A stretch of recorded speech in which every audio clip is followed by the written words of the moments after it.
رمضان مبارک کے لیے مسنون دعائیں اور احادیث مبارکہ۔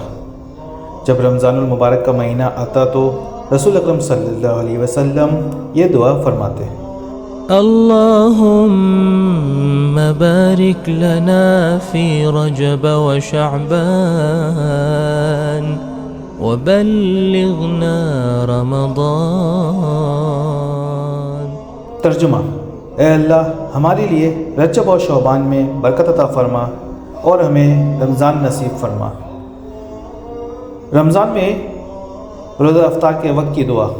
رسول اکرم صلی اللہ علیہ وسلم روزہ افطار کرتے وقت یہ دعا پڑھتے: اللہم انی لک صمت و بک آمنت و علیک توکلت و علی رزقک افطرت۔ ترجمہ: اے اللہ، میں نے تیرے لیے روزہ رکھا، تجھ پر ایمان لایا، تجھ پر بھروسہ کیا اور تیرے دیے ہوئے رزق سے افطار کیا۔ رمضان میں لیلۃ القدر کی دعا۔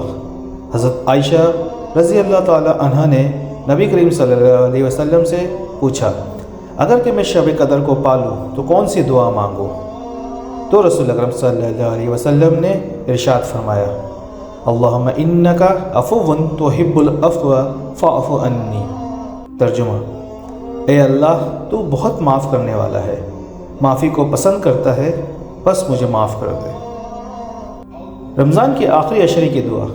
رمضان المبارک کے آخری عشرے میں یہ دعا پڑھیں: اللهم اجعلني فيه من المتوكلين عليك واجعلني فيه من الفائزين لديك واجعلني فيه من المقربين إليك بإحسانك يا غاية الطالبين۔ ترجمہ: اے اللہ، مجھے ان لوگوں میں شامل کر جو تجھ پر بھروسہ کرتے ہیں، مجھے ان لوگوں میں شامل کر جو تیرے ہاں کامیاب ہیں، اور مجھے ان لوگوں میں شامل کر جو تیرے قریب ہیں، اے حاجت مندوں کی حاجت پوری کرنے والے۔